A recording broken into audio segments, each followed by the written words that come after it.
بسم اللہ الرحمن الرحیم۔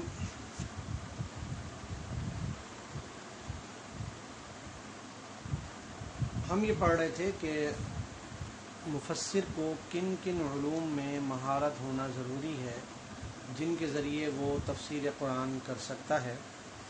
تو اس سلسلے میں ہم نے 13 چیزیں بیان کی تھیں، اور اب آپ کے سامنے میں 14ویں چیز بیان کر رہا ہوں کہ وہ ہے علم حدیث، اور کم از کم اتنا علم حدیث یا حدیث اس کو معلوم ہو کہ قرآن کریم کی اگر کوئی آیت اس کے سامنے آئے اور اگر وہ مجمل ہے یا وہ قابل تفسیر ہے تو اس کے متعلق جو تفسیروں میں تشریحات نازل ہوئی ہیں اور تشریحات آئی ہیں ان تشریحات والی حدیث کو وہ جانتا ہو، اور جیسے ہی قرآن کریم کی آیت وہ پڑھے اس کے سامنے وہ حدیث بھی انفلیکٹ ہونا شروع ہو جائے۔ 15واں علم ہوتا ہے وہابی۔ وہابی کا مطلب ہوتا ہے اللہ تعالیٰ کی خاص عطا سے ملا ہوا ہوتا ہے، جیسے قرآن حدیث کے اندر آتا ہے کہ من عمل بما علم ورثہ اللہ علم ما لم يعلم۔ اللہ تعالیٰ جو ہے اس کو ایسے آدمی کو جو اپنے پڑھے ہوئے پر علم عمل کرتا ہے، اللہ تعالیٰ اسے ایسا علم عطا فرمائیں گے جو وہ پہلے نہیں جانتا تھا۔ تو علامہ ابن ابی الدنیا رحمۃ اللہ علیہ نے یہاں اس مقام پر یہ بات لکھی ہے کہ صحابہ کرام اور تابعین رضی اللہ تعالی عنہم مجمعین کو علوم عربیہ یعنی عربی علوم طبعاً حاصل تھے، کیونکہ عربی ان کی اپنی زبان تھی اور وہ تھی بھی خالص زبان جس میں قرآن پاک نازل ہوا تھا، اس لیے ان کو یہ علوم سیکھنے کی ضرورت نہیں تھی، اور تفسیر کے لیے جو دوسرے ضروری علوم تھے وہ انہوں نے نبی کریم صلی اللہ علیہ وسلم سے حاصل کر لیا تھا۔ اس کے بعد ہم بات کریں گے سورسز آف تفسیر پر۔ سورس کا معنی ہوتا ہے کہ ذریعہ علم، جہاں سے علم حاصل کیا جا رہا ہو۔ تو تفسیر کے جو مآخذ ہیں وہ ہیں بنیادی طور پہ 4 کہ تفسیر کہاں سے حاصل کی جاتی ہے۔ تو یعنی ماخذ یا سورس سے مراد یہاں پر وہ ہوگی جہاں سے قرآن کریم کی تفسیر کس ذریعے سے کی جائے۔ تو قرآن پاک کی جو آیات ہیں وہ 2 قسم کی ہیں۔ بعض آیات تو اتنی صاف اور واضح ہیں کہ جو بھی زبان جاننے والا انہیں پڑھے گا اس کا مطلب فوراً اسے سمجھ میں آ جاتا ہے، اور زیادہ ایسی آیات کی تفسیر کا ماخذ یا تو کیا ہوتا ہے بلکہ صرف اور صرف عرب کی لغت ہوتا ہے۔ لیکن لغت عرب ہونے کے ساتھ ساتھ ایسے آدمی کے پاس عقل سلیم بھی ہونا ضروری ہے۔ عقل سلیم کا مطلب ہوتا ہے جو دین پر قائم عقل ہوتی ہے اور وہ دین کے مطابق یا پیٹرن کو وہ سمجھتی ہو، تو ایسے عقل کو عقل سلیم کہا جاتا ہے۔ دوسری قسم ان آیات کی ہے کہ جن میں محض زبان دانی کافی نہیں ہوتی، زبان کا جاننا کافی نہیں ہوتا، کیونکہ اس قسم کی آیات جو ہیں وہ کسی حد تک کسی دوسری چیزوں کی محتاج بھی ہوتی ہیں، اور یعنی اس کے اندر یا تو قرآن کریم کی کسی تشریح کی ضرورت پڑتی ہے، یا حدیث کی تشریح کی ضرورت پڑتی ہے، یا اقوال صحابہ یا اقوال تابعین۔ تو لہٰذا پہلا ماخذ اس صورت میں اگر دیکھا جائے تو وہ ہے قرآن کریم۔ قرآن کریم کی بعض آیات دوسری آیات کی تفسیر کر رہی ہوتی ہیں، یعنی خود قرآن کریم کی آیات کا یا تفسیر کا ماخذ ہے۔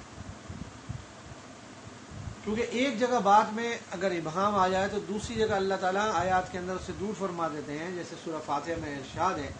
اہدنا الصراط المستقیم صراط الذین انعمت علیہم، کہ اللہ ہمیں سیدھے راستے کی طرف ہدایت نصیب فرما۔ سیدھا راستہ وہ ہے جن پر، یعنی صراط المستقیم سے مراد کیا ہے نا، صراط الذین انعمت علیہم، ایسے لوگوں کا راستہ جن پر تو نے انعام کیا۔ اب یہاں یہ بات واضح نہیں ہو رہی کہ جن لوگوں پر اللہ تعالیٰ نے انعام کیا تھا وہ لوگ کون ہیں، کون لوگ مراد ہیں۔ قرآن کریم کی دوسری آیت میں جو کہ سورہ نساء کی آیت نمبر 69 ہے، وہاں پر کہا گیا اولئک الذین انعم اللہ علیہم من النبیین والصدیقین والشہداء والصالحین، کہ یہ وہ لوگ ہیں جن پر اللہ تعالیٰ نے انعام کیا، یہ لوگ انبیاء کرام میں سے ہیں، نبیین، صدیقین ہیں، شہداء ہیں اور نیک لوگ۔ اس سے معلوم ہوتا ہے کہ یہ وہ لوگ تھے جن پر اللہ تعالیٰ کا انعام ہوا ہے، اور صراط المستقیم،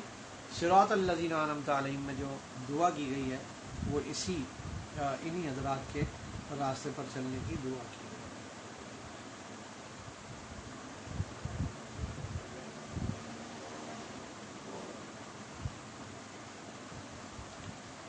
اسی طرح ایک آیت کے اندر فَتَلَقَّىٰ آدَمُ مِن رَبِّهِ كَلِمَاتٍ فَتَابَ عَلَيْهِ کہ جب حضرت آدم علیہ السلام تو جنت سے زمین پر بھیج دیا گیا تھا جب، تو اس وقت وہ بڑے پریشان تھے کہ جو ان سے غلطی ہوگی تھی جنت میں، وہ اس کی معافی مانگنے کے لیے بار بار وہ دعائیں کرتے، تو اللہ تعالیٰ نے کچھ کلمات سکھائے۔ لیکن یہاں اس آیت میں فَتَلَقَّىٰ آدَمُ مِن رَبِّهِ كَلِمَاتٍ والی آیت میں اللہ تعالیٰ نے یہ نہیں بتایا کہ وہ آیت کون سے تھی جن کے ذریعے اللہ تعالیٰ نے ان کی توبہ قبول فرمائی۔ لیکن ایک اور آیت کے اندر قَالَ رَبَّنَا ظَلَمْنَا أَنفُسَنَا وَإِن لَّمْ تَغْفِرْ لَنَا وَتَرْحَمْنَا لَنَكُونَنَّ مِنَ الْخَاسِرِينَ والی آیت سورہ اعراف کی آیت نمبر 23 میں نازل۔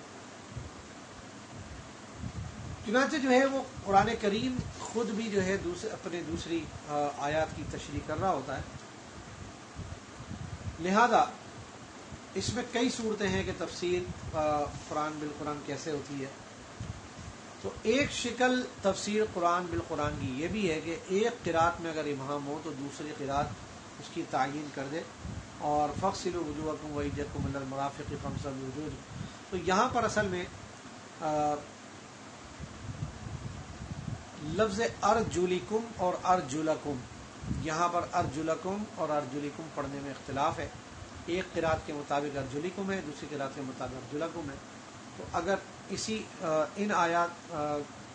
اس آیت کی دونوں قراتوں کو دیکھا جائے تو اختلافات سامنے آ جاتے ہیں کہ جو مسلمانوں کے اندر پاؤں دھونے اور پاؤں کا مسح کرنے کے بارے میں وضو کے اندر اختلاف ہوا۔ اب یہ جو دوسری آیت ہے حفص کی جو آیت ہے اس میں ارجلکم ہے، تو اس قرات کے اندر یہ معلوم ہوا کہ قرآن کریم میں اصل حکم کیا تھا، وہ قرآن کریم سے دھونے کا، پاؤں دھونے کا حکم ہے۔ دوسرا ماخذ ہے حدیث نبویہ، قرآن کریم نے کئی جگہوں پر یہ اس بات کی وضاحت کی ہے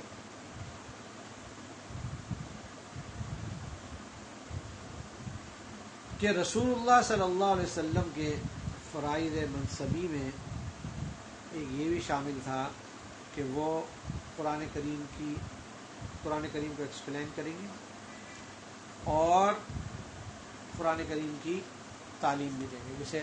حضرت ابراہیم علیہ السلام کی جو دعا میں نے آپ سے ذکر کی تھی کہ ربنا وابعث فیہم رسولا منہم یتلو علیہم آیاتک ویعلمہم الکتاب والحکمہ، اور انہوں نے دعا کی کہ او God send to them a prophet who recites your book on them and teach them the book and philosophy of book وَيُزَكِّيهِمْ and reforms them۔ یہ چار ذمہ داریاں اللہ تعالیٰ نے انبیاء کرام کی دائی تھی، تو ان میں سے ایک آیت ہے قرآن کریم کی تعلیم اور اس قرآن کریم کی حکمت کی تعلیم۔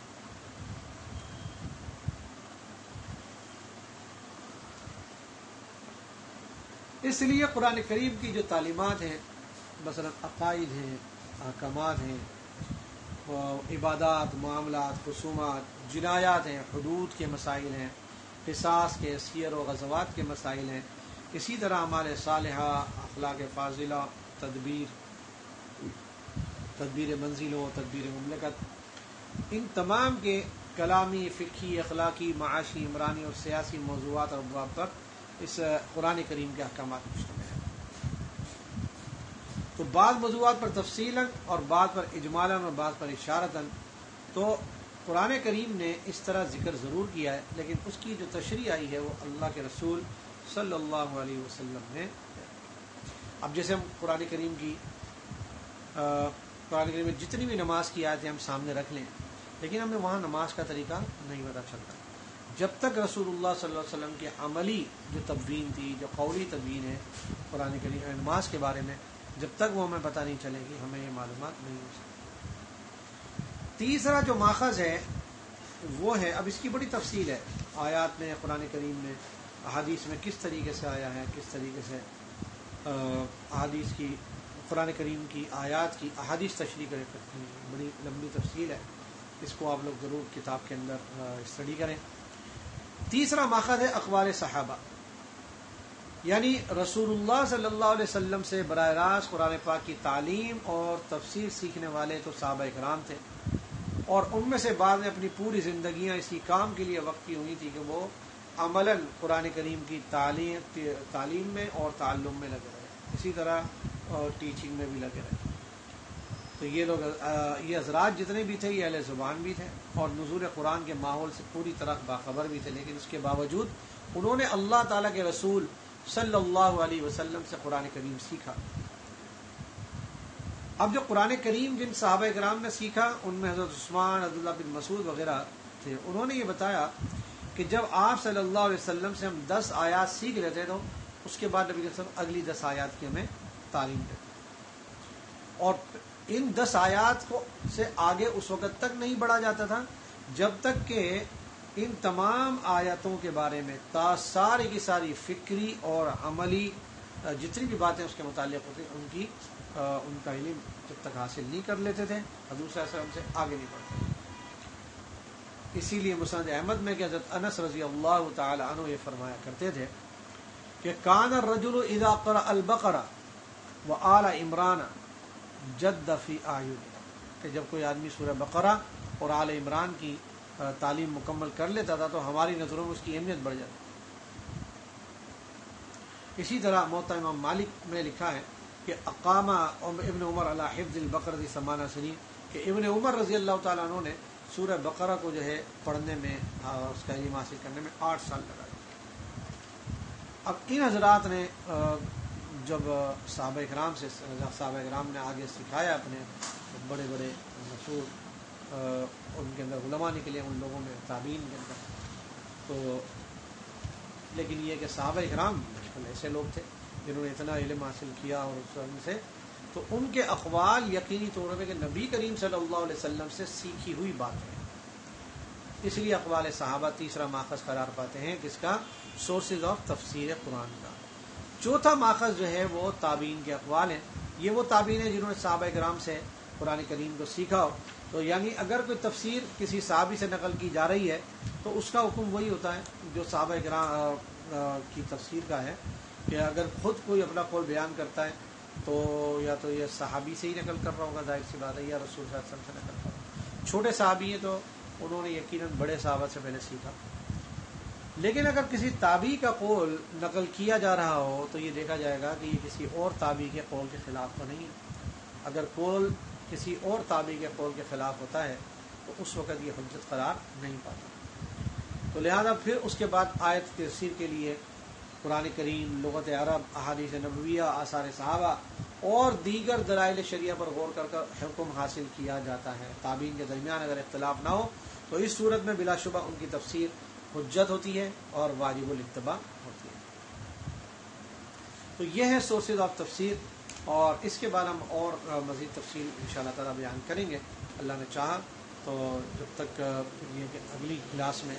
اس کو ہم لوگ بیان کریں گے، اور میں اس کے ساتھ ساتھ کچھ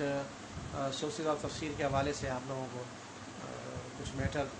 بھی لگا رہا ہوں آپ کے پاس RMS پر، تو انشاءاللہ آپ اس کو بھی دیکھ لیں۔ السلام علیکم ورحمۃ اللہ وبرکاتہ۔